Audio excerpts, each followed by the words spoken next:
So I'm making some modifications to the van.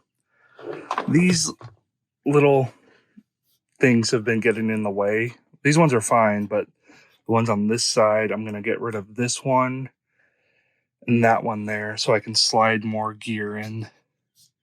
And the 4x4 box usually sits flush with here, so it's not going to fall out this way. But I'm probably the least handiest person, so I'm going to use this guy. I think this is an angle grinder, just to get rid of that. There's probably a better tool to do that, but this is just what I have and what I'm going to make work.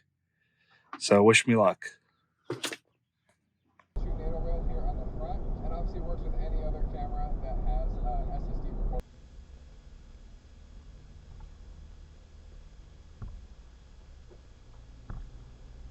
So I'm currently on my way to California.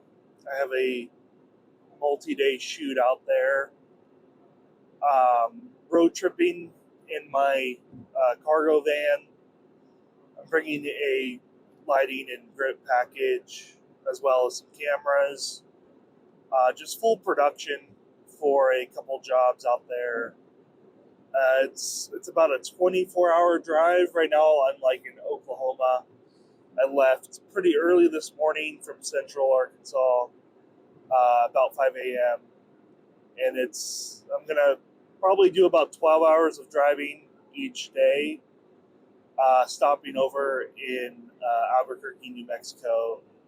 So long travel days, but yeah, it's gonna be fun. The first shoot I have is in Costa Mesa, California. Just a one-day shoot on Wednesday. And then Thursday morning, I'm driving up to Santa Barbara for a conference. And I have, I think, a 3-day shoot out there. Thursday, Friday, Saturday, come home, or come back to Orange County Saturday night. And then it's still in the works, but I possibly have another conference in Arizona Monday, Tuesday. So it'd be driving Sunday from Orange County to Arizona to shoot Monday, Tuesday in Arizona, and then head home. And I have a local shoot in Little Rock. So very busy couple of weeks that I have ahead of me, but it's gonna be good. Lots of travel. I figured while I have a ton of time to kill, I would just chat a little bit and kind of give you guys a rundown on what to expect in this vlog. But yeah, I decided to drive this time as opposed to fly, just because there are so many moving pieces and so many different shoots, different clients, that it just made more sense for me to just do a longer road trip and just have all the same equipment, all the same package, so I don't have to worry about coordinating with a G&E team, and that's a little bit of a hassle, especially Santa Barbara. It's not really a hot spot for G&E, so someone would probably have to drive down from LA or, I don't know, San Francisco or something like that. So it just made more sense and for me to just do it myself, because we needed someone in Orange County, someone in Santa Barbara, and then possibly someone in Arizona. So it's hard for me to schedule someone for Arizona, and it's like I don't even know if it's a for sure thing yet. I'm still waiting to hear back from the client. At this point, I'm betting it's a no-go, but you know, it's still a week out, and I've had shoots land the day before, so it's still a possibility. So just wanted to just be very flexible with my schedule. So it was just easier for me to drive rather than hire essentially 3 different crews um, for these upcoming shoots.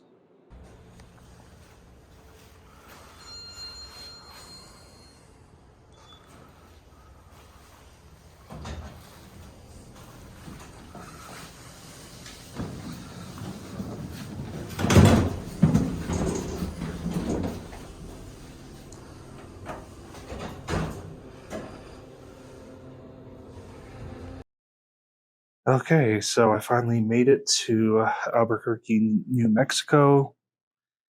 Brought some of the gear inside the hotel room because it kind of looks like a sketchy area.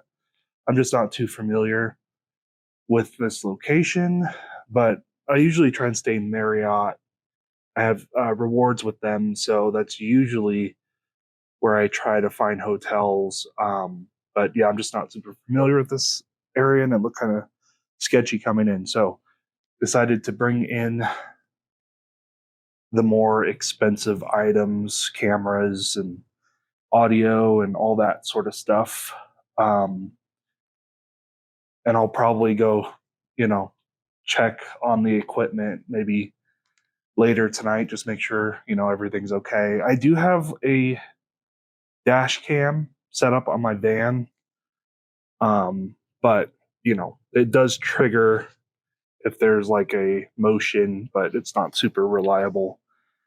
And the battery dies pretty quick. So we'll see. But yeah, I'm doing a little bit of editing.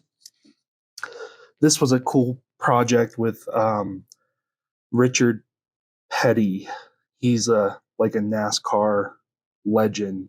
I'm not super familiar with the whole NASCAR world, but I know he was a character in the Cars movie. I think it was The King or something like that. But yeah, he's just like listening to his story. He's a super cool guy and has such a great story. But yeah, I'm just doing post on this project. I didn't do any of the filming. They used a red V Raptor though, so I'm editing everything in 8K, which is a little bit overkill. Yeah, right there. But I mean, it plays pretty smooth on my little MacBook Air. I had to set the resolution pretty low to 1.8, but I mean, does the trick.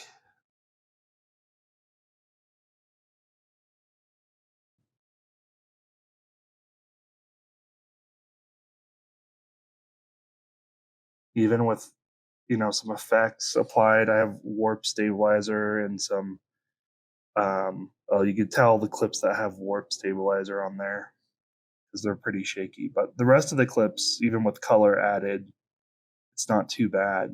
And it's the red codec. But yeah, fun stuff. So doing a little bit of editing. And then I haven't really given you guys an update on my camera system, but I made some improvements and some additions.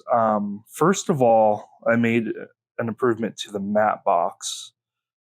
The one I was using, the small rig, was okay, but you were limited to like the little circular filters, like these guys, these little Tiffin filters.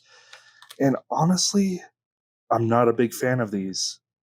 Um, I've been using these like my whole life, pretty much. I always thought Tiffin was a great brand, and I still think it is. But just these variable ND filters, I've noticed some really terrible color cast on them, and it's just been really bad, almost unusable, depending on what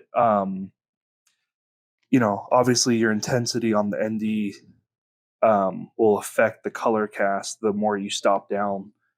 But it's just gotten to a place where like I'll have the two FX3s and I just cannot get them to color match on the actual day.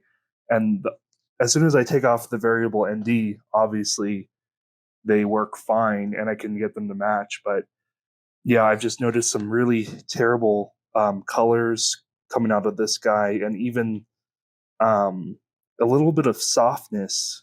And I've just never really noticed it too much before, but maybe in addition to using these new G Masters, they just do not work well with these kind of cheaper variable NDs. So I did a lot of research, and it ended up going with this Nissi or Nicey or however you want to say it, this kit.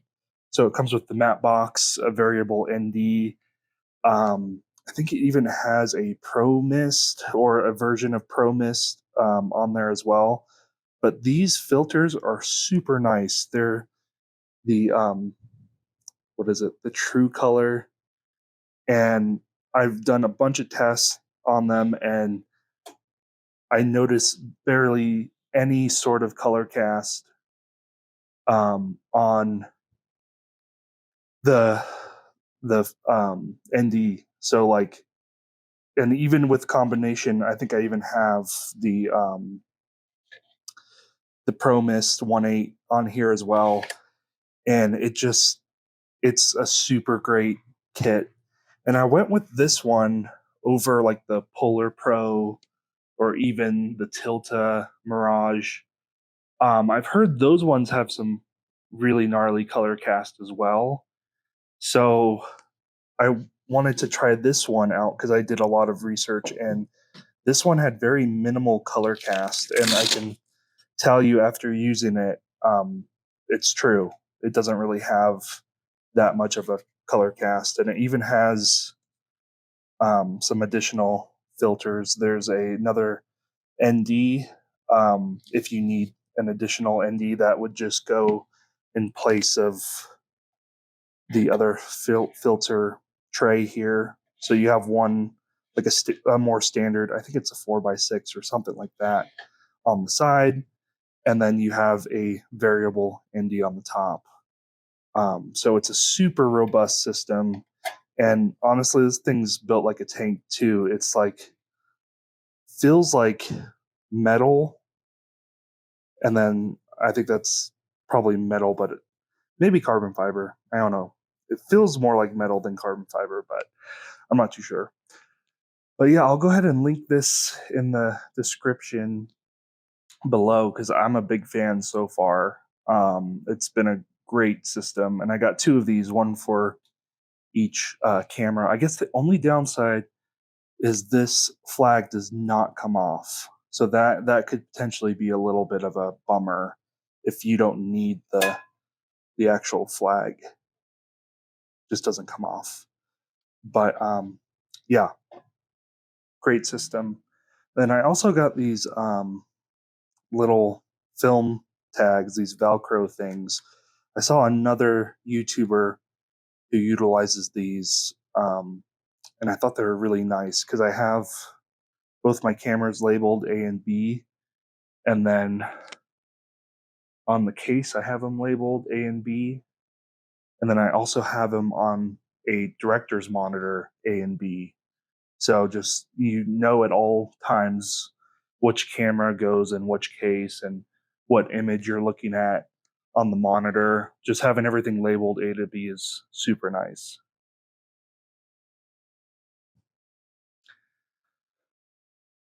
But yeah, I'm gonna get some sleep here, and then hit the road pretty early again in the morning, about 5 a.m. to get into Orange County. At a decent time, maybe 6 or 7, depending on how many times I stop for gas or whatnot. But yeah, it's gonna be a great week. I'll keep you guys posted as we go. So, made it to the office here in San Juan Capistrano, California. Just picking up some equipment. But yeah, I'll give you guys a little look at what I'm working with, what I have here on this trip. This is the worst thing ever, but I hate director's chairs. But the client specifically wanted a few for this shoot for interviews. So I have 3 tall director's chairs, which I'm glad they didn't want. I have 4 tall ones and then 3 short ones. I'm glad they just wanted 3 and not like all 5. But yeah, they just take up so much space, even folded down. That's a lot of real estate. So a little bit frustrating with that. And I moved all my sandbags to the back because I have a passenger riding with me up to Santa Barbara tomorrow. But yeah, everything is pretty jam-packed in here. And then once I removed this little bracket here, I'm able to fit my 2 light mats or Aputure mats here with the 600Ds. And then kind of a cool little thing, but I have these awesome little tube lights.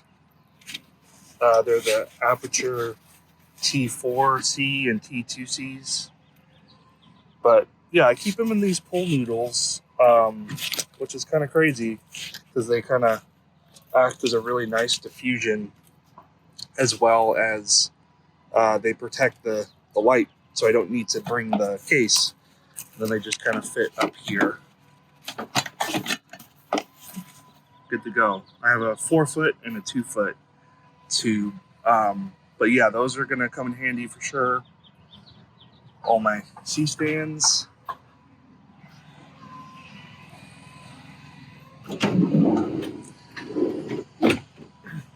And then the usual stuff. I had to throw a couple extra things here just to get it all to fit. I have a drone, some more lights, and then there's the 4-foot tube and some grip stuff. But yeah, looks like they're doing some construction. A little noisy this morning.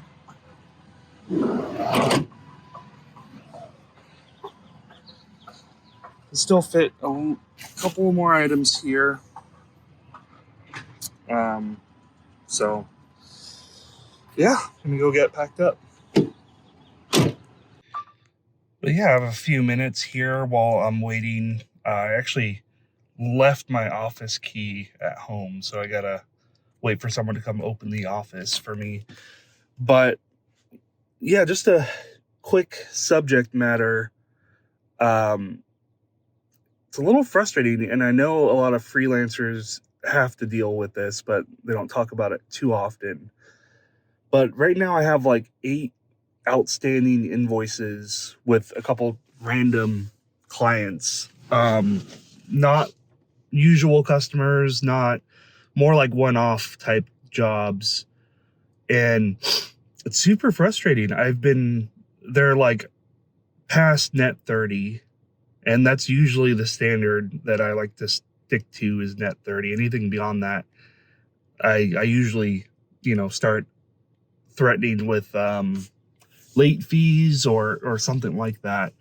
But what do you guys usually do with that? I know for me, like I said, I have 8 outstanding invoices, and I've been almost harassing clients now with emails. The ones that are barely over net 30, that's fine. But the ones that are like almost approaching net 60, I'm like, hey, I need my money or I need these to be paid, and I've already threatened adding on late fees. I think it's like, I don't know what the standard is, like 10% or something like that. I don't know. I usually don't have to add late fees. Most people I work with pay on time, but I just have a few right now that just are a little unresponsive, and it's super frustrating. And it's, as a freelancer, you're not going to hire a lawyer and sue someone over a $2,000 invoice or $1,500 invoice. I mean, the lawyer fees alone would triple that. probably. So what do you guys usually do? Like if you already threaten them with a late fee and you start implementing the late fee and they still just don't care. Like I have one from September 2022 and they're luckily responding, but they keep just saying, "Oh, we're waiting to be paid from our client." So it's like, okay, that's great, but I'm waiting to be paid from you, and I'm not going to work with you anymore unless you pay me. And I probably won't even work with them even after that. But yeah, super frustrating. And I'm just curious as to how other people handle that situation. Because I know, as a freelancer, that's 100% of your income is invoicing. And luckily for me, I work full time for a production company, but then I also do freelancing. So I can float a little bit more than most people who only rely on invoicing, but still it's like, and I don't know if they know that and that's why they're doing it, but it's a little frustrating. So yeah, leave me any tips or what you guys do in the comments on how you handle this type of issue with invoicing. I would love to hear it. So we arrived at the first location, which was Costa Mesa, California. We were at a residential house. So all the jobs this week were literally conferences that wanted stories, like interviews in between, sessions and whatnot. They didn't want any B-roll, nothing like that. It was all just stories. I guess it was, having the right people there from all around the world kind of in one location. So, and it was 3 different conferences. Originally, we were going to shoot something inside, but they actually wanted to move us outside, which was fine. A lot of the pre-production stuff that we planned just kind of went out the door, but it's all good. I luckily had enough equipment to make outside work. And then this conference went to about 10 p.m. at night. So we were still able to capture some more stories. When the sun went down, we just kind of changed our background a little bit. And it was nice. I had that 4-foot tube light that I just wrapped, the pull noodle on. And that was our key light. And it had a really nice wrap to it. I think we were at like maybe 30 or 40% on that tube light. So just giving us a little fill for sure. And I think this turned out pretty good for what it was. Luckily a lot of people had left by then, so we were kind of able to set up wherever we wanted. But yeah, overall, I feel like this was super simple. And that's kind of the theme for this whole trip, is just trying to keep these interviews very simple on the setup. This is definitely the worst part about California, is just this traffic is ridiculous. I think I'm going 30 miles and it's taking me about an hour and a half. So not fun.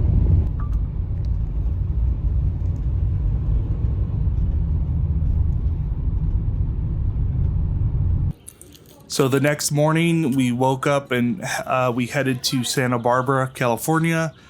And it was about a 2.5, 3-hour drive from Costa Mesa to Santa Barbara, which isn't too bad.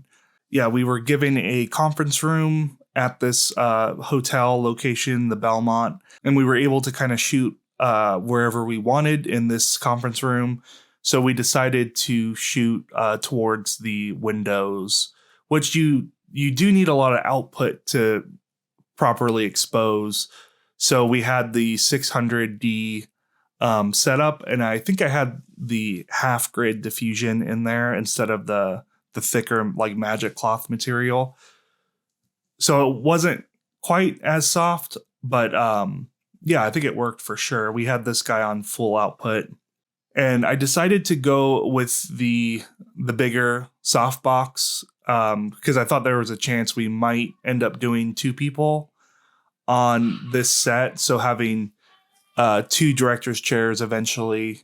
So I opted for a bigger diffusion. Normally, if it was just one person, I would probably just settle on a smaller softbox or something like that. But yeah, I think the big 150 dome works really great for this kind of thing. But yeah, we had all Aputure lights. I had the 2 FX3s on this set, one with a teleprompter and one on a slider. And not everyone used the teleprompter. There's only a couple people that wanted to use a actual script. So I had set that up. And then I had audio running into a Zoom F6 and then had a safety line going into camera. So that way we had a redundant backup. But yeah, our client was really keen on being able to see blue outside because that was like the ocean back there. So yeah, I think it looked pretty good. We were able to see definitely some blue out there. And even though it was super bright and super sunny, we had to have that 600D on full blast. And it was kind of nice with the slider. On the actual app, you can set multiple points. So for the first person, I set A and B points. And then for the second person, I set C and D points. So depending on who was talking, I could quickly go into my phone and just change those points out. So that was something I kind of didn't think through originally, but I was able to land on my feet and figure out how I was going to use the slider for multiple people. And this was the best $30 investment I've ever spent. It's just literally just a sign in one of those pop-up discs, diffusion discs that says quiet on set pretty much, which is super nice because as soon as people come around that corner, they tend to just talk really loud. But as soon as they see this, they just kind of quiet down a little bit, which was perfect. And we did have an additional set outside just in case we did get kind of backlogged with people. The way it worked was people would come in kind of waves in between sessions of the conference. So we would get maybe 4 or 5 people come up during lunch or during a break to be filmed. So that's why we needed kind of 2 sets to be able to go back and forth. So the client really wanted to film outside. I mean, once they start seeing the views and stuff, they're like, oh yeah, we want to film here, even though this wasn't really part of the pre-production plan. So we kept it pretty simple, just a 4x4 overhead. And then we had another 600D kind of blasting them with exposure. And I think this 600D was maybe at like 80% or something like that. It wasn't full, just giving us a little bit of a hit of light for sure.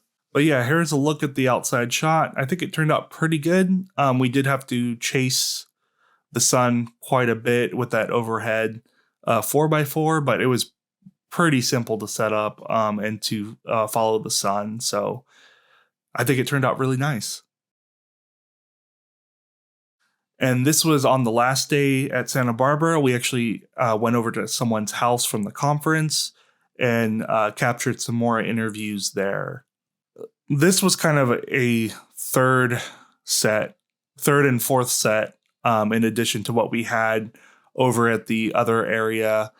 There was no real pre-production on this whole project. So they told us, 15 minutes, we need to go over to another location.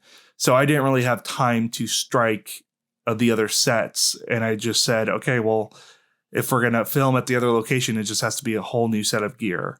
So luckily on my van, I still had some FS5s and I had some other additional lights. I had the flex lights by Tamron, which are the 200 watt RGB WW lights. But in order to get somewhat decent exposure during the day, I had to take off the diffusion. So it wasn't really as soft. It was a little more harsh, but given the nature, we only had like 15 minutes to head over to the other location. We definitely made it work.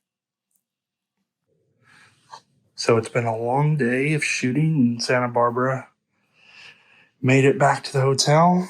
Just getting some stuff packed for tomorrow.